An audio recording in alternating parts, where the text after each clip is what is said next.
Nagbabalik na naman ang inyong tagapaglingkod ng mga balita at pawang katotohanan lamang. Naging mainit nga usapin sa mundo ng social media. Si Sandro kumanta ay matagal nang tahimik tungkol sa mga nangyayari sa kanilang pamilya. Ngunit kamakailan lamang ay nagdesisyon siyang ibunyag ang lahat ng kanilang lihim. Ayon sa kanya, hindi niya kayang sikmurain ang maling gawain ng kanyang mga kaanak. Anya, matagal na siyang nagbubulag-bulagan sa mga katiwaliang ginagawa ng kanilang mga pamilya. Ngunit ngayon, napagtanto niyang hindi na niya kayang manatiling tahimik. Ibinunyag niya na ang ilang miyembro ng kanilang pamilya ang sangkot sa mga illegal na gawain. Ayon pa kay Sandro, pinilit siyang manahimik kapalit ng maranyang buhay, ngunit hindi na niya kayang itago ang katotohanan. Sinabi rin niya na marami sa kanilang yaman ay mula sa mga hindi patas na paraan dahil sa kanyang pagsisiwala. Nagdulot ito ng lamat sa relasyon niya sa kanyang pamilya. Marami ang nagulat sa kanyang revelasyon, lalo na ang kanilang mga kaibigan at kakilala. May ilan na hindi makapaniwala habang ang iba naman ay matagal nang naghihinala dahil dito. Nakatanggap si Sandro ng mga pagbabanta mula sa kanyang sariling pamilya. Gayunpaman nanindigan siyang ipaglaban ang katotohanan kahit na ito'y magdulot ng malaking gulo sa kanilang pamilya. Ngayon marami ang sumusuporta sa kanyang desisyon, ngunit may ilan ding nag-aalinlangan sa kanyang mga pahayag. Hindi pa tiyak kung ano ang mangyayari sa kanya sa susunod na araw, ngunit isa lang ang sigurado, hindi na niya nais maging bahagi ng katiwalian ng kanyang pamilya. Kaya naman talagang nagulat nga si Kuting ng Norte na ito sa ibinanggit at sinabi nga ni Sandro. Well mga kaibigan, para nga sa karagdagang impormasyon, panoorin nga natin ang buong video. At kung bago ka pa lamang sa akin channel, huwag kalimutan i-click ang subscribe button at notification bell para lagi kang updated sa ating mga bagong video. At para sa solid viewers natin dyan, maraming salamat sa walang sawang pagsuporta. Siya, general manager, yung asawa niya. So ginamit niya ang opisina ng gobyerno para magbida-bidahan, magpa-cute-cute at sabihin, tapos sasabihin nila private. In-expose, kumbaga ginamit niya ang opisina ng PCSO para magbida-bidahan. Putang ina mga julul. Hindi nyo ginagamit ang utak nyo kasi ang laman ng utak nyo kundi puro pagnanakaw, paggagancho. And now yung mga vloggers ngayon ay gusto nyong patahimikin, katulad ni Atty. Trixie, matalino naman yan, magagaling yan, sila Agent Morales, sila Mark, kung sino pa ang mga pinatatawag dyan. Kaso lang, ang problema, ang intensyon niyan, ipakontempt kayo. Matagal ko nang sinabi yan. Kung ako nga lang nandyan, baka magkatabi na kami ni Percy Lapid. Gugurgurin kayo niyan. Pinadala ko ng assassins eh. Di ba sinabi ko na sa inyo? So yun yan mga kababayan. Kaya nga, again, I'm still, nilalabanan ko pa sila dito nga sa, ang tawag dito, sa anti-slap case, anti-slap motion namin. At naniniwala ako, hindi papanigan ng gobyernong dito ng Amerika ang mga mambubudol. At kitang-kita naman doon sa 4 na case, naka-mention ang pangalan ni Bangag Jr., ni Lisa Tanas, na sila ang promotor. Ito ay mga proxy cases nila. Diba? Wala namang matinong judge na aayunan sila. Kitang-kita mula sa Pilipinas, dumayo sila dito para mag-file ng kaso ng mga yan at gamit pa ang pondo ng bayan. Mga hinayupak na yan. So yan mga palangga. So gusto nila kayong patahimikin. Sa Pilipinas kasi, na kayang bilhin ng batas, kayang bilhin ng judge. Kaya nga, I hope, talagang kumilos na kayong lahat. Kasi talagang patatahimikin kayo. Si Lisa Marcos lahat ang may pakana nito. Di ba sabi, meron pa ako expose sa inyo? I think nabanggit doon kanina. Pero aside from that, na kinausap nila, few months ago ito, last year, kung matatandaan ninyo, ang mga Duterte supporters na bumaliktad sa kanila. Kaya nga may mga bumaliktad. Dahil kung hindi babaliktad, kakasuhan. May mga ilan na bumaliktad kasi natatakot sila, nakakasuhan sila o gurgurin. Pero congratulations sa mga matatapang, katulad ni Agent Morales, ni Maui, andyan lahat yung mga yan, nila Attorney Trixie, andyan at patuloy na nagbibigay ng batikos sa kabila ng panggigipit ng mga walang hiyang ito. So yan mga kababayan, ang gusto nila para tumahimik kayo. Patatahimikin talaga kayo. Kasi yung mga isinampa nilang mga kaso-kaso sa akin, yung mga pagtatawag-tawag nila sa inyo, patahimikin, takutin, gipitin, at manahimik na nga kayo lahat, pati mga nagko-comment, ay patatahimikan kayo kahit walang mga ebidensya, gusto na nila. Kasi kahit sino pwede mag-file ng kaso Gumawa ka lang ng Excel na kahit yung kapitbahay mo, gusto mong buwisitin, di ba? Katulad na ginagawa nga nila sa akin. Ginawan ako ng address sa Pasig. At hindi lang yan. Pinailan din ako ng kaso dyan ni Saldi ko. Akala mo hindi ko alam? At ginawa nila ako ng address na peke. Kaya ito mga jutang ginimis na to, dapat pumantay lahat ang mga paa. Kayo mga pulis, kayo mga sundalo, hindi ko alam kung bakit bulag, pipi at bingi kayo. Yan, yung kabaro nyo, si Colonel Grijaldo, ginogorgor, hindi sinweldohan, simula December 12. At ganyan din ang gagawin sa inyo. The moment na kayo ay mag-witness or whatever, you have to speak up. Paulit-ulit ko na lang sinasabi, ngayon ipapatawag ang mga vloggers para wala nang magsalita, para tumahimik na lahat. Diba? Ako wala akong natanggap na email. Okay? Kung papayagan nila ako magsalita via Zoom, magsasalita ako. But not sa consular office. Diba? Dito lang. Kasi yung mga jutang ginimis na yan, mga bobo naman yan Mga kawatan pa. Pero ang purpose talaga nila dyan, mga palangga, ikulong ang mga vloggers. Kaya nakakatakot na ang mamuhay sa Pilipinas. Kaya kung meron kayong paraan na tumakas, o wag na kayong tumakas, gurgurin nyo na ang administrasyong bangag. Tapusin nyo na. Dahil itong pinakamalaking issue ang Bicam. Itong bicameral conference report na blanco at dinorobo nila. Kaya para hindi malihis ang issue, ito ngayon ang ginagawa nila na magsampa ng mga kaso-kaso at ang gumagawa lang nito ay mga politikong mga talunan. Bilang isang politiko o artista ka, hindi ka dapat balat sibuyas. Kasi in-expose mo ang sarili mo. Tingnan mo ko kung ano-ano pinagsasabi nila sa akin. Nagkakaso ba ako? Kinasuhan ko ba sila? Kasi wala akong panahon sa mga gago, sa mga bulok, sa mga sinungaling na mga pakawala ni Lisa Tanas. Pero tignan mo sila. Okay? Kitang-kita na sangkot sila sa pagnanakaw lahat, sa pangdorobo. Ano ang balik sa atin? Kaso. Katulad ni Robles, hindi ba totoo na imposibleng may manalo na 433 winners? Hindi ba totoo na ang expenses nung umupo siya ay lumobo pero wala namang income ang gobyerno, ay ang PCSO? Hindi ba totoo, okay, na inaabuso ni Robles? Hindi ba totoo na siya ay black ops ni Lisa Tanas kasama ni Taning? Yan ay sinumpaang salaysay ni baby girl sa Srogando. Dito, kaya sabi ko nga, ang kaso ko ay Maharlika Boljaquera and Sastrogando versus Mel Robles Langka. Ikaw, Robles, kahit magbihis ka ng Louis Vuitton, dahil yan, akala mo model ka, dapat model ka ng Dorian at Langka. Yan, bagay sa'yo.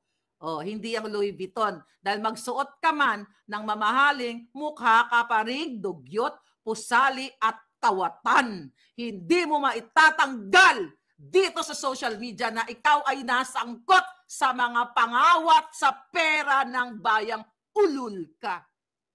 At magbabayad 10 ng pamilya mo kung hindi man pumantay ang mga paa ninyo. Baka singilin na kayo ng demonyong amo ninyo. Antayin mo lang. Gusto mo pa ang targetin ng ulo ko? Kasama yan sa kaso. Anyway. Targetin yang mga vloggers na yan. Yan ang utos ni Lisa Tanas. Yang mga hayop na yan, pati yung ampon nila. Ang ampon nila na nilalamo na ni Aida malapit na. Kaya nakakasurvive kasi may panggamot. Galing sa kaba ng bayan, ang ampon ni Lisa Tanas. Marami yan siyang ampon na mga malapit na ring matgurgur dahil sa mga sakit na ini-enjoy nila ngayon. Sabi ko sa inyo, ang gaba, sabi nga, sabi, ang gaba, dili good magsaba. So kahit targetin kayo, kailangan nyo maging strong. Lumaban kayo. Alam ko, mahirap lumaban sa mga demonyo, pero wag ka. Papasaan ba ay matatapos din ang mga jutang ginemis na ito. Yung kanilang mga sinasabi ay na kaya tayo nagsasalta paninirang puri. Walang kailangang siraing puri ng Huwad Committee dahil ang mga puri nyo wasak na. At ito ay burak na burak. Kaya hindi namin kayo kailangang sirain. Mga jutang ginimasyo, sirang-sira na kayo. Ha? Kung murahin man namin kayo, karapatan namin yon na murahin kayo dahil kayo ay mga kawatan, mga demonyo, mapang-api, mapang-oppress, mapanggipit, lahat na. Samantalang ang mga pamilya ninyo, baka nasa sinapupunan pa lang ng anak, ay ng mga asawa ninyo, hindi baka, ay ini-enjoy na ang nakaw na pera ng bayan. So wala kaming dapat sirain sa inyo. Hindi kami nandito para sirain kayo. Dahil nandito kami para magsalita, dahil kayo ay magnanakaw, kawatan, gurgurero, lahat, ano pa ba, tsoktsakkero, kidnapper, smuggler, katulad ni Bangag at ni Lisa. Diba? Kaya sabi ko sa inyo, dapat, meron ding, anti-slap sa Pilipinas para hindi na bago mag-hearing-hearing, mga palangga, doon pa lang sa anti-slap motion, natumba nyo na ang mga kalaban. Ang anti-slap motion ay para ipakita sa mga mapanggipit na politiko na eto, sampalin kita, anti-slap kita ng bonggang-bongga para hindi mo na ma-push through ang iyong panggigipit sa katulad ni Maharlika at babayaran mo ang mga expenses, ang mga attorneys fees. Yan ang ibig sabihin yan. At naniniwala ako na yung mga vloggers na ipatatawag dyan, mga palangga, baka nga kayo na ang magiging hudyat at baka kayo ay sakripisyo para lalong magising ang taong bayan para paano kayo gipitin ng mga walang hiya. Kasi kayo lang pinatatawag eh. Yung mga nila, yung mga demonyong kung ano-ano pinagsasabi kay Inday Sara at saka kay Pangulong Duterte pinatawag ba? We don't know yet.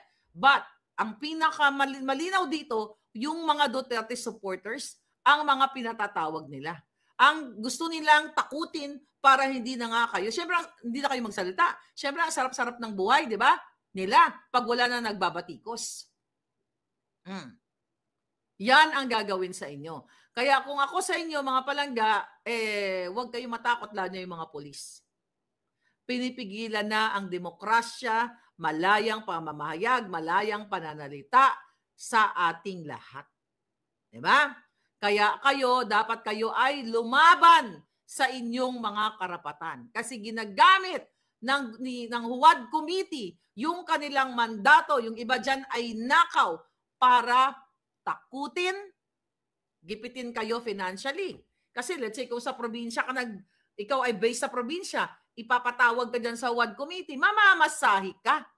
Diba? Para pilayan ka financially. Yan ang ginagawa nila. Yan ang intensyon nila. Buti sana kung sagot nila lahat, pamasahi and everything.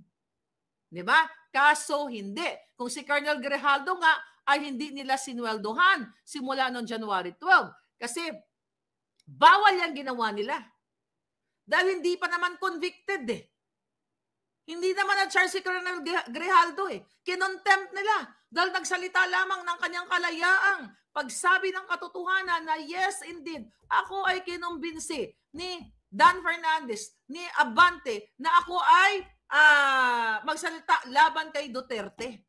Sinabi lamang niya ang kanyang nalalaman, ang kanyang personal knowledge, personal experience, which is, anong ginawa ng mga putang ina dyan sa Huwad Committee? Binabali nila, pinipilit nila, okay, na baliktarin at mag-sorry. Di ba? pilit nilang mag-sorry si Colonel Grijaldo. Kasi nga naman, pag nag-sorry si Colonel Grijaldo, burado na yung record doon sa Senate. It's the same thing na ginagawa nila sa akin. Bago pa itong mga kasong-kaso na ito, mag-make up kami ni Lisa Tanas sa if the price is right. Hindi ako kailanman magtitiwala sa mga demonyong mamamatay tao.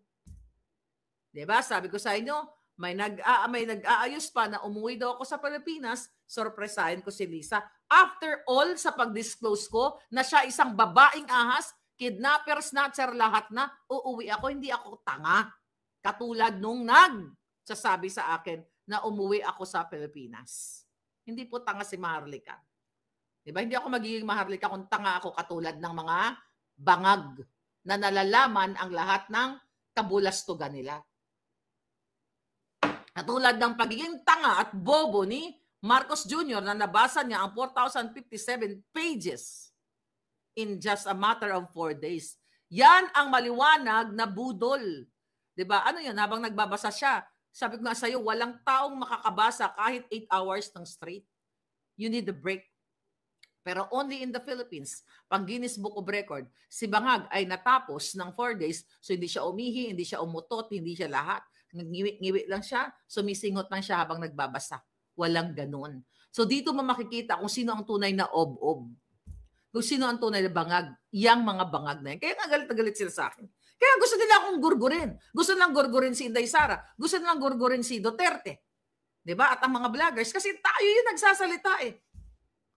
Yung sinampulan nila ako, yung kay Taberna, sample pa lang yun na para matakot si Maharlika dahil sabi, makikipag-ugnayan daw sila sa Department of Foreign Affairs at sa US Embassy. Sinabi yan ni Taberna. Pauwi na ako sa Pilipinas, paninindak sa akin yun. Diba? Nagwagiba yung mga buwaka ng ina. Nagwagiba si Bacudio ng $2 million kasi pinaasa sa ni Lisa Tanas na mananalo ka sa case. Bobo. O tangay na, bobo. Nagpapaniwala ngayon ng gago. O, nanalo ka ba?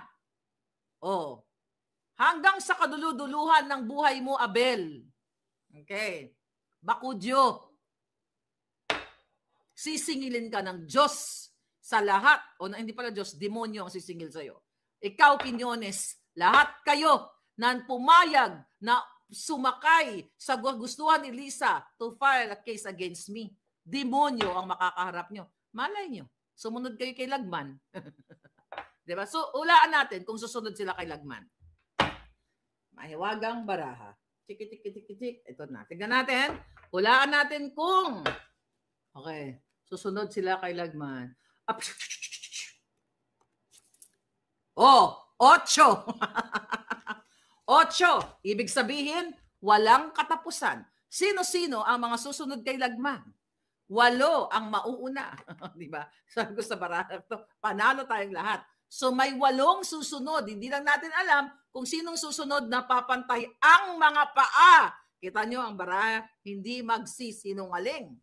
Kaya yung 8, tandaan ninyo, susunod kayo kay Lagman na nag-wish na si Pangulong Duterte ay iintrega kay ICC.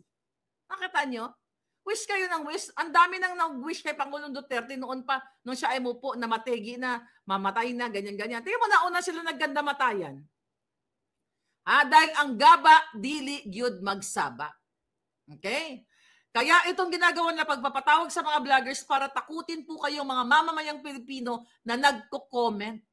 Para magtagumpay sila na hindi na mabulgar ang kanilang pagnanakaw. Di ba? Yan exactly ang gusto nilang gawin. Kaya tayo pinatatahimik lahat. Nakakarimarim na po kaya dapat ninyong magsalita. Imagine mo, papa-extradite daw si Maharlika. Oh. Asan extradition niyo? Mga jutang ginimis ninyo. Ano naman, nanalo kayo ng $2 million nyo?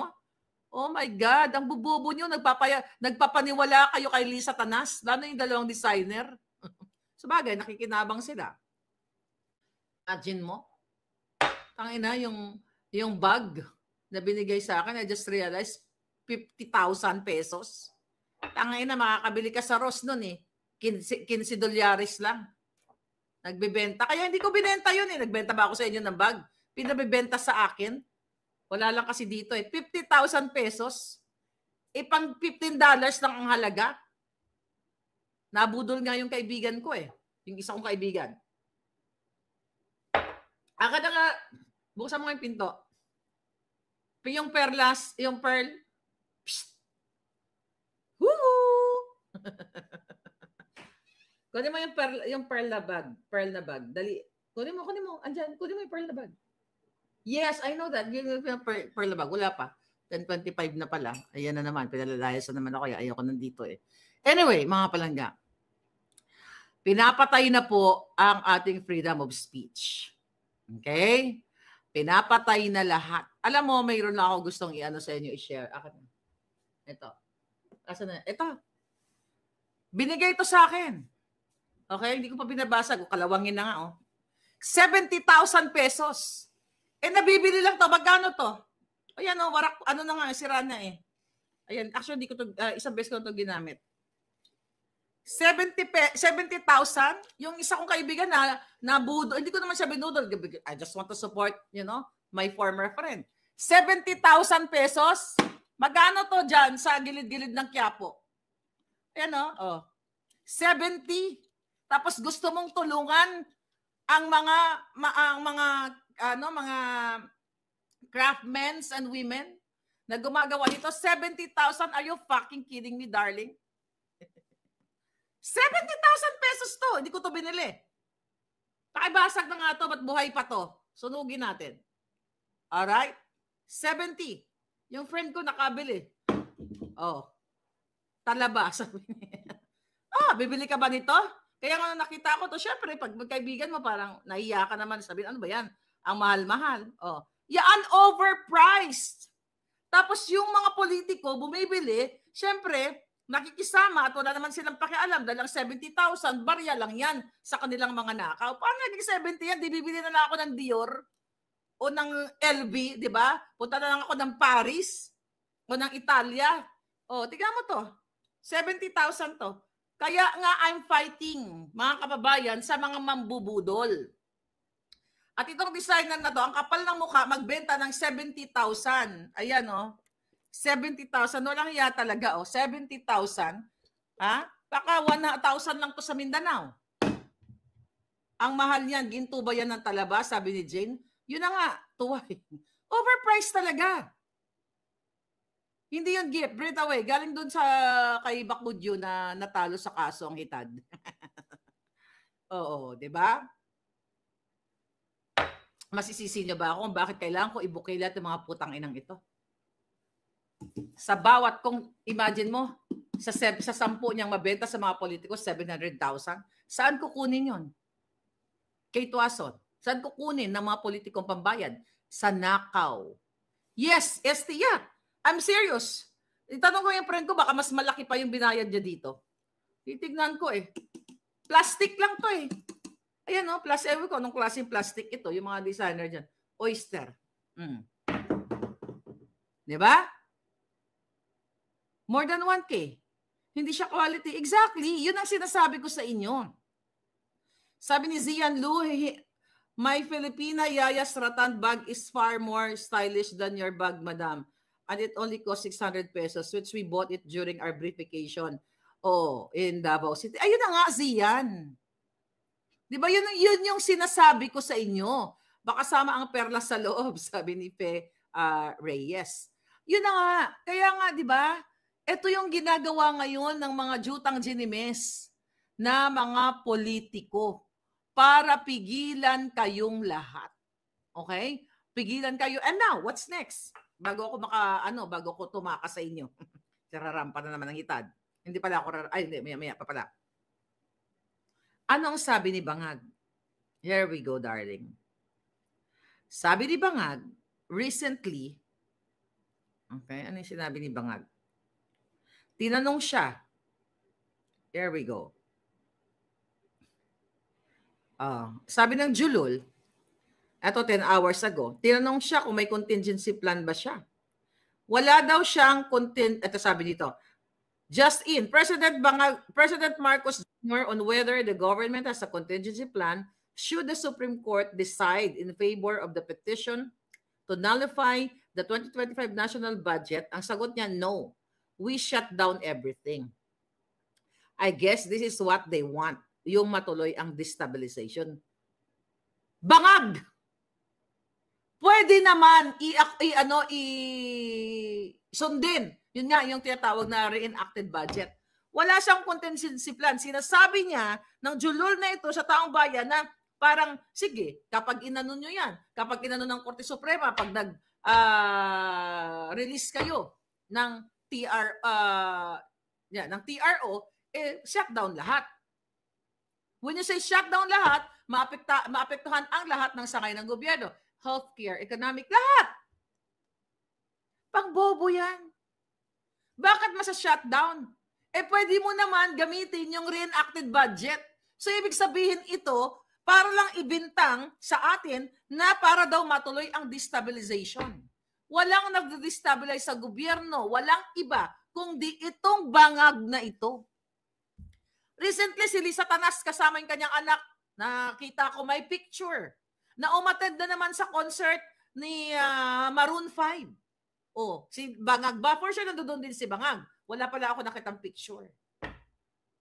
Pagsyo nga yan.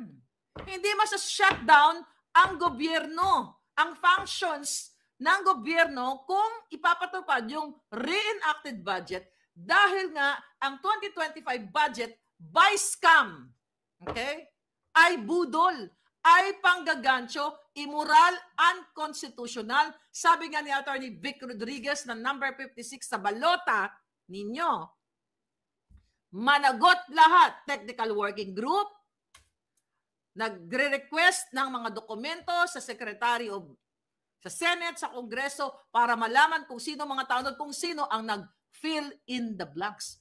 So kung ito ay mag-release ng TRO, okay? Magbigay ng TRO ang Korte Suprema na para tigilan o pigilin ang 2025 scam budget sa itong mga inayupak na to, ay hindi po madidestabilize ang gobyerno dahil pwedeng ipatupad yung reenactment budget na tinatawag.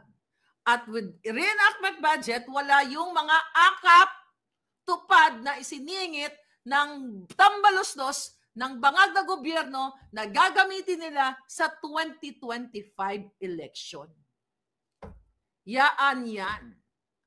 The one that has to be shut down is Marcos Jr., sabi ni Zian Lo. Exactly. Sila dapat ang i-shutdown ninyo, hindi ang gobyernong pangkalatan. Tignan natin kung sino ang sabi ni Bangag Jr. Kung Haifa Choi, sa ating mga kapwa, mga Filipino-Chinese. Okay. 3. Okay. Ano ang ibig sabihin nito? Ibig sabihin nito, ang tatlong magkakasabwat, si Lisa Tanas, si Tambaluslos, si Bangag, ay masa-shutdown sooner. O, di ba? Sooner. Hindi magsisinungaling ang baraha. The Wanderer. Okay? Parang super size. Tama ba ang mata ko? Yes, Hanzo. Yeah, malaki talaga to kasi laki ng mukha ko. Tingnan mo. Mataba ko. Tingnan mo yung dalawang bara. O, ayan. Oo, ayan. Alright? So, 3. Tingnan natin. Bago pa ako i-eject dito sa sanctuaryo. Okay. Hirap talaga pag nasa sanctuaryo ka. Okay, tingnan natin. Ano ang sinasabi ng bara? 3? Okay. Sabi ni Kate Tuason, tulad ako manghula. Okay, tingnan natin ang sinasabi ng bara. Zoom. Okay. Ano ang sinasabi ng bara? Dahil China's New Year. 6. Ibig sabihin, 666. Matutodas ang mga demonyo. Diba? Ito na ang hudyat. Hudyat na kailangan kumilos na ang mga dapat kumilos dahil sa February 4, ang mga vloggers ay ikukulong nila. Kaya kayo, susunod na lahat kayo sa Gentleman from Albay. Diba? Sino ang gustong sumunod sa Gentleman from Albay para makapiling ang demonyo? Diba? Okay, tingnan natin kung ano pa sinasabi ng baraha ko. Kring. Wow! Jackpot! Lahat ng sinabi ko ay, ano daw? Okay, jackpot, kamunggay, o kamunggay tanan-tanan, o malunggo, di ba? Jackpot. Ibig sabihin, jackpot ang taong bayan. Dahil lahat ng mga kalaban ng bayan ay magugurgur. Gur. Sa tingin nyo, ano ang mangyayari? Jack na malunggay. Ay, nako. 6 of clubs, 6 year. Okay. Jackpot. Isa na lang. Dahil ngayon ay Year of the Snake. Mukhang matatapos ang mga ahas. Zoom. Okay. Zoom. Wow! Dos. Ano ang ibig sabihin ng dos? Okay. Dalawa muna. Di ba? Ang mauunang aaratayin. Sabi ni Supra Jack and the Beanstalk. Sa panahon o sa Year of the Snake, ay dalawang ahas ang unang magugurgur. Di ba? Breath away, 2 por 2. Or pwede rin. Magugurgur sila sa pamamagitan ng 2 por 2. Di ba? Baka may hawak na 2 por 2 siya. O, di? 2. Si Marcos II. Oh, tama din ang hula mo. Si Aura Burrox. Yes. 2 si Trapor at Cheese. Yes, yun. Talagang magugurgur ang mga yan. Anyway, bukas ay manghuhula ulit tayo ng bongga-bongga. Pukpukin ng 2 por 2, sabi ni Romantic Moon. Yun na nga. Couple na magurgur. Sa couple na magurgur, sabi ni Maritermix Vlog. Exactly. Enjoying si Lisa Tanas sa Maroon 5, sabi ni Pinoy Pilipinas. Madam, are those tarot cards, that kind of cards are quite scary. Wherein it's mostly used by seers or physics. Ewan ko, nakita ko lang to palangga eh. Hindi ko alam. Basta binili ko to sa ano, saan ko to binili? Sa estate sale. Natuwa ako. Alam mo naman, nakakita ako. Fan kasi ako noon. So, binili ko ng bonggang-bongga. Kasi laki siya ng, halos kasi laki siya ng libro ni Attorney Vic Rodriguez. Di ba? Ayan, kasi laki ng book. Ayan, Attorney Vic Rodriguez. Ayan ang email natin. Email lang kayo dyan. Anyway, sabi ko sa mga vloggers, you stay strong. Dito sa Huwad Committee dyan sa Congress sa February 4. Pangtakip lang yan. Mag-aral kayo kung paano nyo, ngayon pa lang, mag-review na kayo kung ano yung mga sinabi nyo, kung paano nyo atakihin gamit ang utak ninyo. Okay? Posture, dapat lahat kayo maganda. Magpa-beauty kayo, magpa-parlor kayo. Yeah. Kasi syempre kailangan ng alindog mo ka. Huwag kang pumunta doon na para kang maglalaba. 'Di ba? Kailangan nakapostura. 'Di ba? I-impress nyo sila. Impress nyo ako. Dapat bonggang outfit nyo doon. Agent Morales, magbongga ka, magkurbata ka. Para magmukha kang kagalang-galang. I'm serious. Yan ang gawin mo, Agent Morales, ha? Sayang, may ka pa magkurbata? Kasi marami akong kurbata dito eh. Sino gusto ng kurbata? Sino mga nagkukurbata dyan sa inyo? Yung pang-opisina. Marami ako niyan. Kasi pag pumunta ako sa estate sale, yung mga may-ari nga na, mga patay na. Pero mga branded, pinagbibili ko. Sino gusto? Bibigyan ko kayo. Seryoso ako. Meron ba dito na sa LA? Sa Amerika? I will send you. I have a lot of korbat. Pang-church, sinong nagpa-church? Necktie. I will give you. So, kung alam ko lang, agent na ipapatawag ka, pinadala ka ng korbata na Gucci. Di ba? Ay, nako. Alamin nyo kung paano matake ng sitting duck, sabi ni The Wanderer. Hindi, pero seriously, you have to prepare yourself para kang magre-review niyan. Kailangan gamitan nyo sila ng pang matalinuhang strategy. Huwag po kayo magpapabuli. Ngayon pa lang maganda kayo. Mag-prepare kayo. Kasi kailangan yun para mag-exam. Kasi patagisan ng galing yun eh. Huwag kayong papayag na sigaw-sigaw